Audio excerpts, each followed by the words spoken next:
उस महान वन में हनुमान जी को अकेले लेटे देखकर महाबली भीमसेन निर्भय हो उनके पास चले गए और बिजली की कड़क के समान भीषण सिंहनाद करने लगे। भीमसेन की उस गर्जना से वन के जीव जंतु और पक्षियों को बड़ा त्रास हुआ। महाबली हनुमान जी ने भी अपने नेत्रों को कुछ-कुछ खोलकर उपेक्षा पूर्वक भीमसेन की ओर देखा और फिर उन्हें अपने निकट पाकर मुस्कुराते हुए कहने लगे, भैया, मैं तो रोगी हूँ, यहाँ आनंद से सो रहा था। तुमने मुझे क्यों जगा दिया? तुम समझदार हो, तुम्हें जीवों पर दया करनी चाहिए।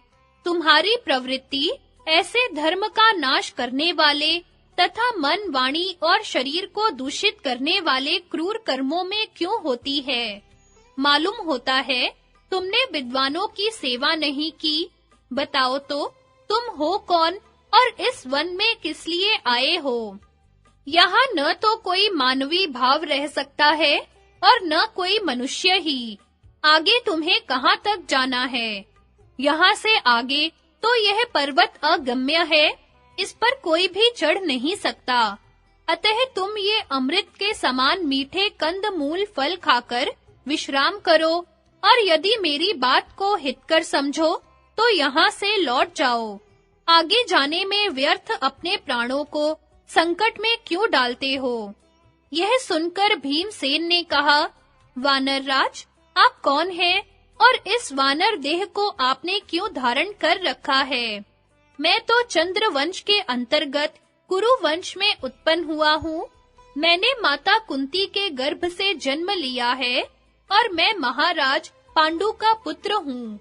लोग मुझे वायुपुत्र भी कहते हैं। मेरा नाम भीमसेन है। हनुमान जी बोले, मैं तो बंदर हूँ।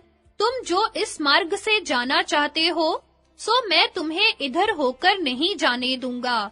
अच्छा तो यही हो कि तुम यहाँ से लौट जाओ, नहीं तो मारे जाओगे। भीमसेन ने कहा, मैं मरूं या बचूं, तुमसे तो इस विषय में नहीं पूछ रहा हूँ। तुम जरा उठकर मुझे रास्ता दे दो। हनुमान बोले, मैं रोग से पीड़ित हूँ। यदि तुम्हें जाना ही है, तो मुझे लांघकर चले जाओ। भीमसेन बोले, ज्ञान से जानने में आने वाले निर्गुण परमात्मा समस्त प्राणियों के देह में व्यापक होकर स्थित है। मैं इसलिए उनका अपमान या लंघन नहीं करूंगा। यदि शास्त्रों के द्वारा मुझे भूत भावन श्री भगवान के स्वरूप का ज्ञान न होता, तो मैं तुम्ही को क्या, इस पर्वत को भी उसी प्रकार लांघ जाता, जैसे हनुमान जी समुद्र को लांघ गए थे। हनुमान जी ने कहा, यह हनुमान कौन था जो समुद्र को लांघ गया था? उसके विषय में तुम कुछ कह सकते हो तो कहो। भीमसेन बोले, वे वानर प्रवर मेरे भाई हैं। वे बुद्धि, बल और उत्साह से संपन्न तथा बड़े गुणवान हैं और रामायण में वे बहुत ही विख्यात हैं। वे श्री रामचंद्र जी की भार्या सीता जी की खोज करने के लिए एक ही छलांग में 100 योजन विस्तृत समुद्र को लांघ गए थे। मैं भी बल पराक्रम और तेज में उन्हीं के समान हूँ। इसलिए तुम खड़े हो जाओ और मुझे रास्ता दे दो। यदि मेरी आज्ञा नहीं मानोगे, तो मैं तुम्हें यमपुरी भेज दूंगा। इस पर हनुमान ने कहा, हे अनग, तुम रोष न करो। बुढ़ापे के कारण मुझ में उठने की शक्ति नहीं है, इसलिए कृपा करके मेरी पूंछ हटाकर निकल जाओ। यह सुनकर भीमसेन अवज्ञा पूर्वक हंसकर अपने बाएं हाथ से हनुमान जी की पूंछ उठाने लगे, किंतु वे उसे टस से मस न कर सके। फिर उन्होंने उसे दोनों हाथों से उठाना चाहा, किंतु वे इसमें भी असमर्थ रहे। तब तो उन्होंने लज्जा से मुख नीचा कर लिया और दोनों हाथ जोड़कर प्रणाम करके उनसे कहा, वानरराज, आप मुझ पर प्रसन्न होइए और मैंने जो कटु वचन कहे हैं, उनके लिए मुझे क्षमा कीजिए। मैं आपका परिचय पाना चाहता हूँ, इसलिए कृपा करके बताइए कि इस प्रकार वानर का रूप धारण करने वाले आप कौन हैं? कोई सिद्ध है, देवता है, गंधर्व है अथवा गुह्यक है? यदि यह कोई गुप्त रखने योग्य बात न हो और मेरे सुनने योग्य हो, तो मैं आपका शरणागत हूँ और शिष्य भाव से पूछता हूँ। अवश्य बताने की कृपा करें। तब हनुमान जी ने कहा, कमल नयन भीम, मैं वानर राज केसरी के क्षेत्र में जगत के प्राण स्वरूप वायु से उत्पन्न हुआ हनुमान नाम का वानर हूँ। अग्नि की जैसे वायु के साथ मित्रता है, उसी प्रकार मेरी मित्रता सुग्रीव से थी। किसी कारण से बाली ने अपने भाई सुग्रीव को निकाल दिया था। तब बहुत दिनों तक वे मेरे साथ ऋष्यमूक पर्वत पर रहे थे। उस समय दशरथ नंदन भगवान श्री राम पृथ्वी तल पर विचर रहे थे। वे मानव रूपधारी साक्षात विष्णु ही थे। अपने पिता की आज्ञा का पालन करने के लिए वे धनुर्धरों में श्रेष्ठ रघुनाथ जी अपनी भार्या और छोटे भाई लक्ष्मण के सहित दंडकारण्य में आए। जिस समय वे जन स्थान में रहते थे, उन पुरुष श्रेष्ठ को माया से रत्न जटित स्वर्णमय मृग का रूप धारण करने वाले मारीच राक्षस के द्वारा धोखे में डालकर राक्षस राज दुरात्मा रावण छल पूर्वक बलात् उनकी भार्या को हर ले गया। इस प्रकार स्त्री का अपहरण होने पर उसे भाई के साथ खोजते-खोजते भगवान श्री राम की ऋष्यमूक पर्वत पर वानर राज सुग्रीव से भेंट हुई। फिर उन दोनों की आपस में मित्रता हो गई और श्री राम जी ने बाली को मारकर किष्किंधा के राज्य पर सुग्रीव को अभिषिक्त कर दिया। अपना राज्य पाकर सुग्रीव ने सीता की खोज के लिए सहस्त्रों वानर भेजे। उस समय 1 करोड़ वानरों के साथ मैं भी दक्षिण की ओर गया। तब गृध्रराज संपाति ने बताया कि सीता जी तो रावण के यहाँ है, इसलिए पुण्यकर्मा भगवान श्री राम का कार्य पूरा करने के लिए मैंने सहसा 100 योजन विस्तार वाला समुद्र पार किया।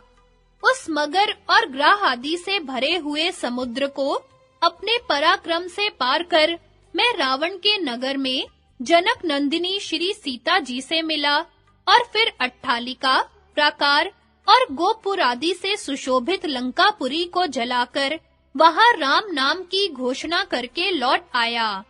मेरी बात मानकर कमल नयन भगवान श्री राम तुरंत ही करोड़ों वानरों के साथ चले और समुद्र पर पुल बांधकर लंका में पहुंचे।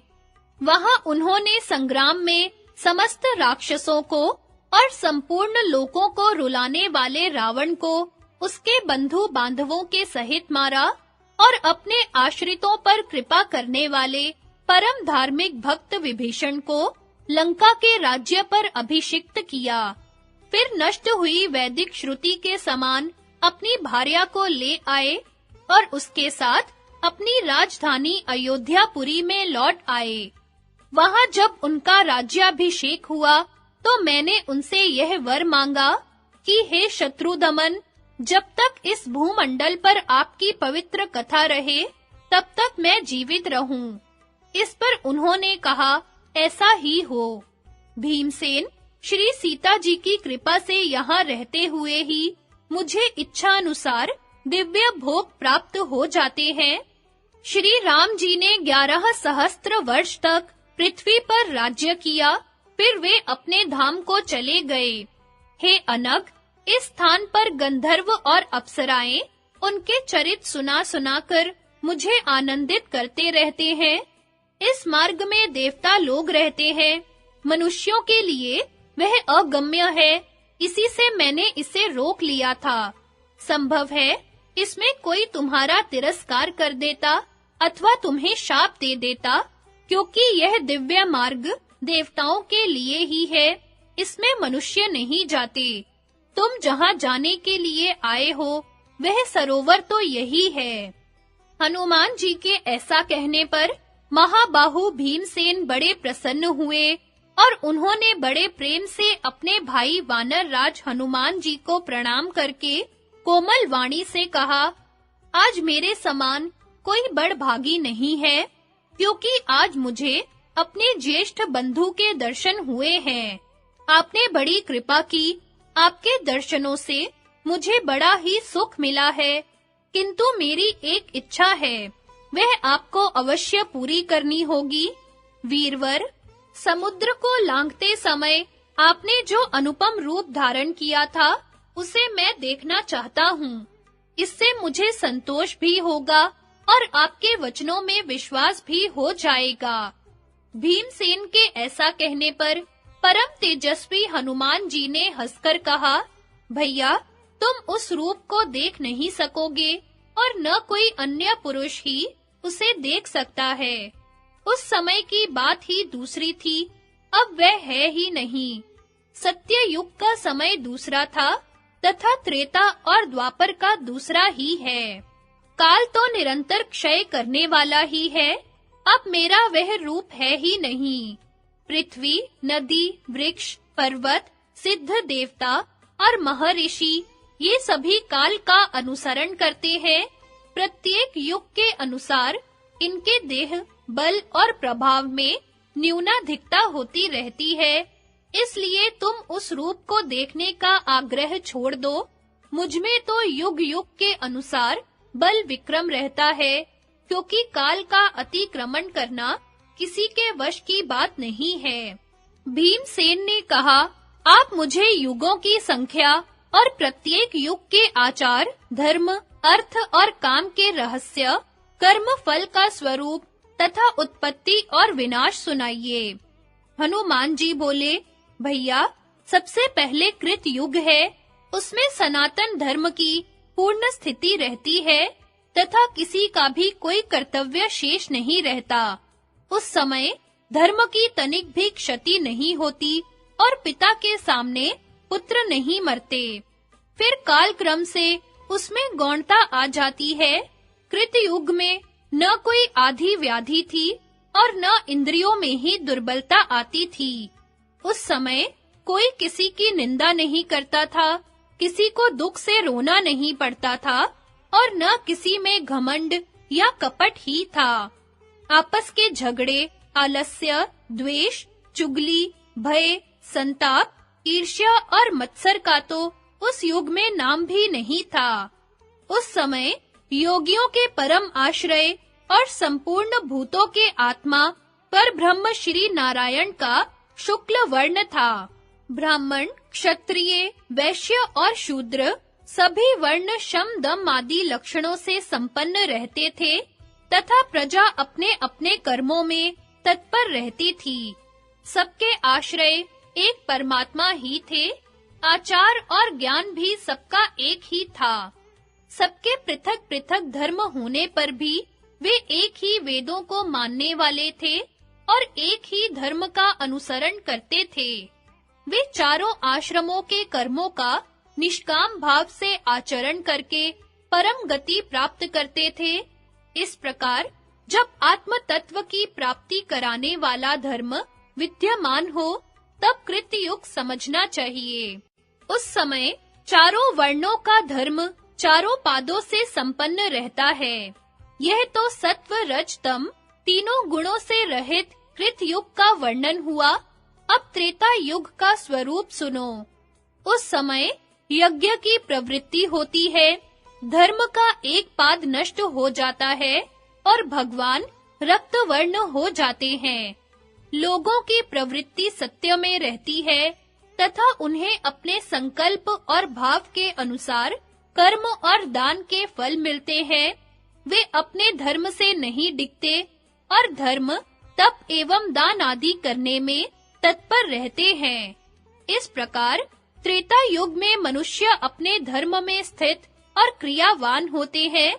इसके पश्चात द्वापर में धर्म के केवल 2 पाद रह जाते हैं। विष्णु भगवान का पीत वर्ण हो जाता है और वेद के 4 भाग हो जाते हैं। उस समय कोई लोग तो चारों वेद पढ़ते हैं तथा कोई 3, कोई 2 और कोई केवल एक वेद का ही स्वाध्याय करते हैं और कोई वेद पढ़ते ही नहीं है।